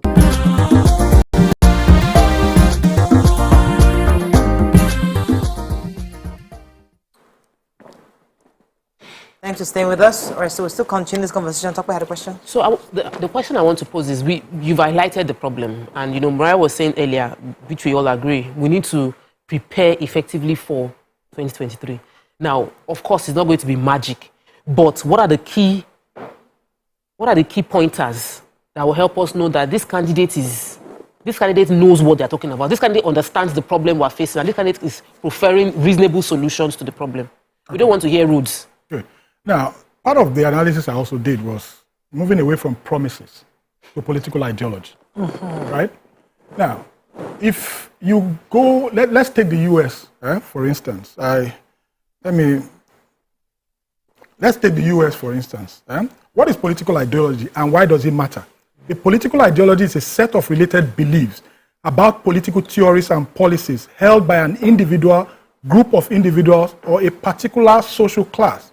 This set of beliefs form the basis of how an individual, a group, or social class views the world and the proper role of government, right?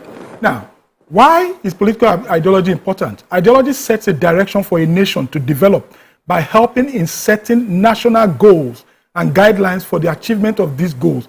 Without ideology, a nation will be directionless or without a vision and destination to pursue. Now, let's take the US, for instance. Right? You find out that people say, oh, I'm a Democrat, I'm a Republican. They are not following people. They are following a set of ideologies. That's party ideologies.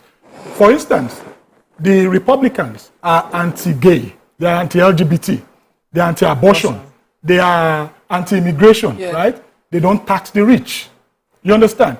So if you have those beliefs as an individual, you know that you're already on the right. You can even predict. Good. You know that you're a Republican. You understand? For instance, I'm a Republican, right? Now, but if you are to the left, that you're liberal, you know you support LGBT, you support abortion, you support immigration, you support taxing of the rich, right? Now, but let us take the economic aspect of that ideology. Now, what do they mean, right? Republicans believe that you should not tax the rich. They believe that taxing the rich and not taxing the rich is the single most important economic factor for growth. Why? If you tax the rich, they move their money. They will move it to a tax haven, or they move it, they rather liquidate and take to another country where taxes are reduced, right? Now, what does that translate to? It will translate to loss of jobs. It will translate to higher employment benefits from the government. You understand? Economy will shrink. You understand? So it has its effect. So government is saying we will not tax the rich, they will reinvest. And there's this concept. If you give a rich man $100, because they're always investing, right? They will multiply it. He will only maybe spend $10 on himself and reinvest $90. They believe that reinvestment will create more jobs. You understand? Which will lower unemployment. Now, for the Democrats also believe that you should tax the rich.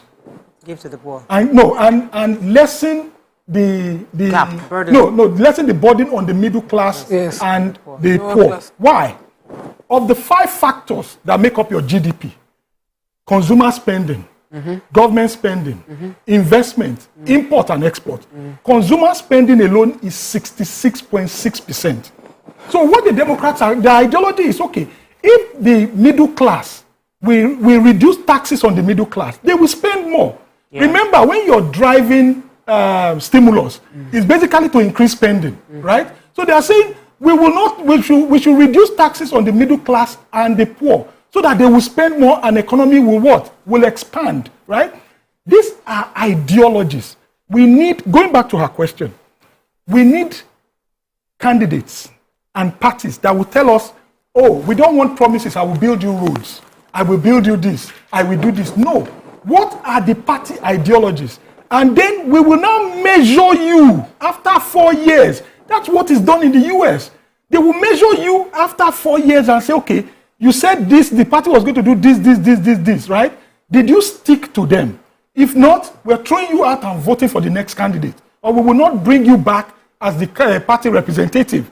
So until we get those kind of candidates, and then the party ideology, how do they want to drive economic growth? We must move away from this every year of budget pegged on crude oil price, of non-productivity. It is killing us. That is what has generated the over 106 billion US dollars in deficit that we have. And it will continue to make the Naira sink. Strange that we do our budget year in, year out with a deficit and we go ahead with the budget. Like, we know we don't have money to do the budget. Okay, so we've heard people say you spend your way out of debt. You know, it's important to borrow. The minister for, I don't know the economics that, the minister of finance studied. She keeps making sense of borrowing. It's like to borrow is not a sin or wrong. It is what you use the borrowing for, right? What have we been using borrowings for? That is what we need to first of all define, rather. Salaries. Then second, don't look at, they are always looking at borrowings to GDP. You look at borrowings to your revenue, right? You've got to borrow, maybe your salary is 500,000 a month. And then you go to borrow, and you keep borrowing, and you are now going to be servicing the debt with maybe 450,000 naira every month.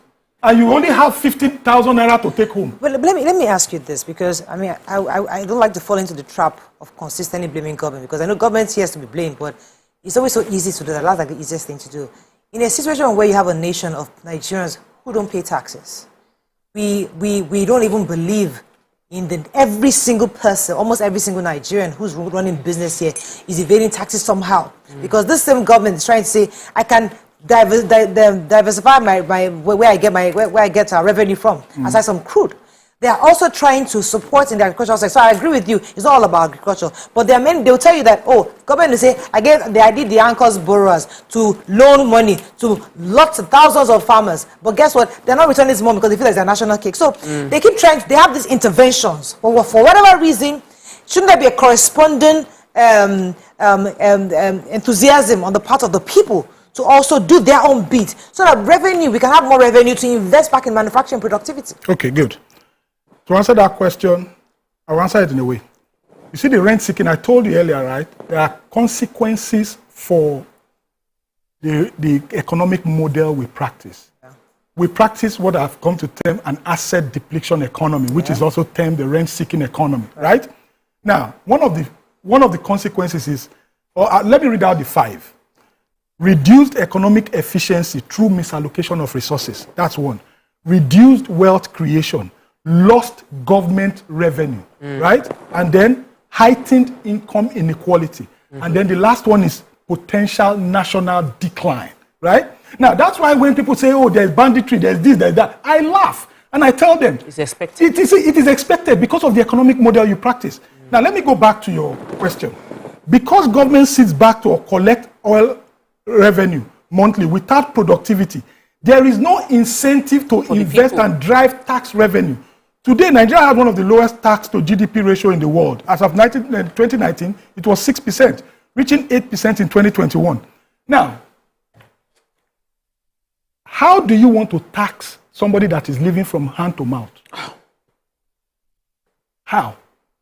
If I'm living from hand to mouth, the first thing I will also look out for is how I can change the system. When I know that the system collects billions every month, I tell you, I was traveling to Owerri. I went to Owerri. I don't want to mention the state. But I went to the east, right? And I was going to the airport. And the governor's convoy pushed our car off the road. I counted 22 cars. 22 SUVs, coastal bus, ambulance, everything. That's our priority. Now, do you know what it means to fuel 22 cars and put them on the road? For one person who wants to travel. The wastage is killing us. You have this very small revenue. And then you are putting, and then you now come to me and tell me the small that I am making from selling my yam or roasting cassava or roasting plantain by the roadside, you tell me to come and start paying tax so that you can fuel your lifestyle. Now. So that also people will not want to pay. They just concluded UN General Assembly. They said that African leaders had the most entourage. We had a large group of people that we carried on the trip there. While we were there, we lived in the So I hear that. I hear the yam sellers, I hear the boli sellers, I hear that. But the working class Nigerians are also many of them. Do you know the people are in what is called the poverty trap?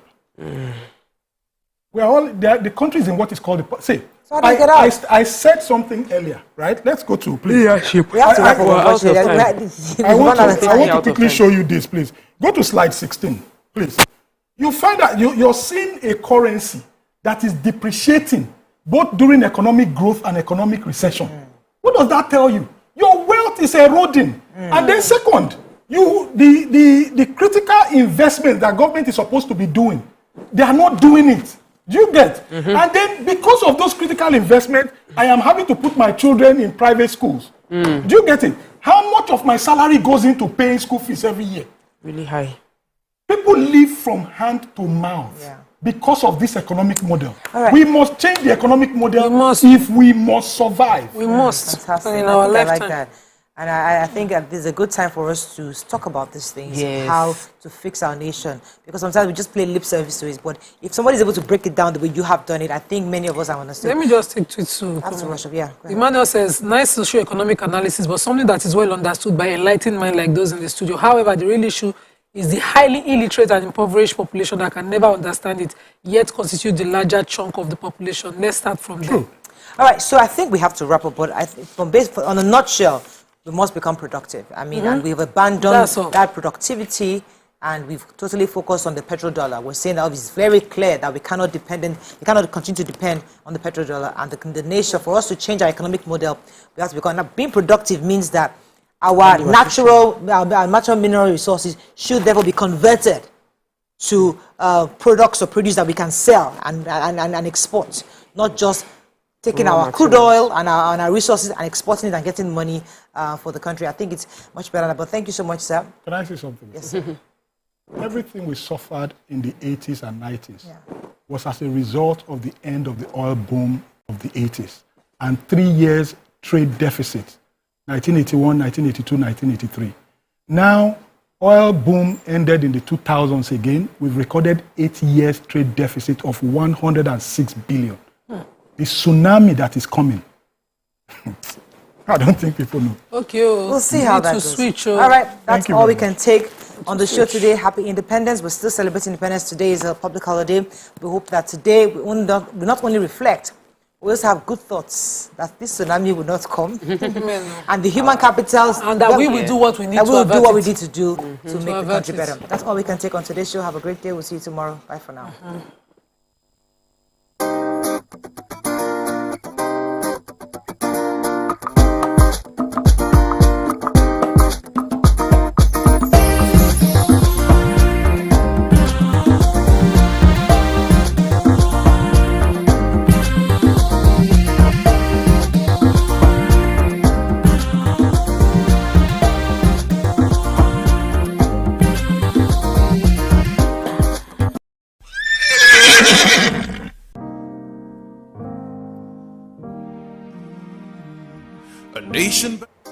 Come closer.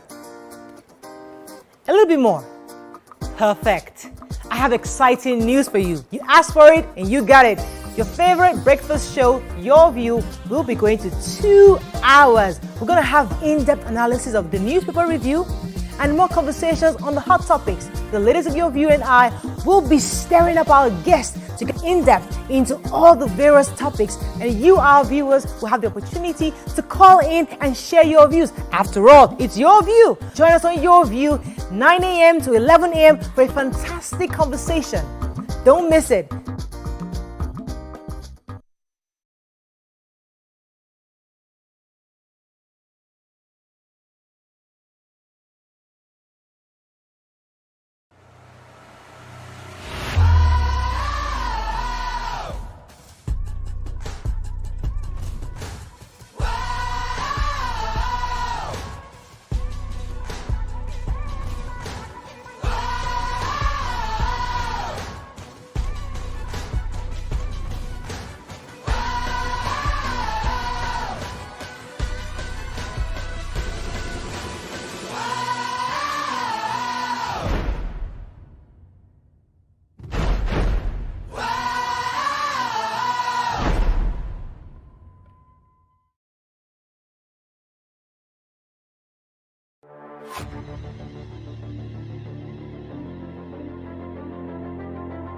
At TVC Communications, we're all about our audience. Millions of viewers, listeners, and readers every day all around Nigeria.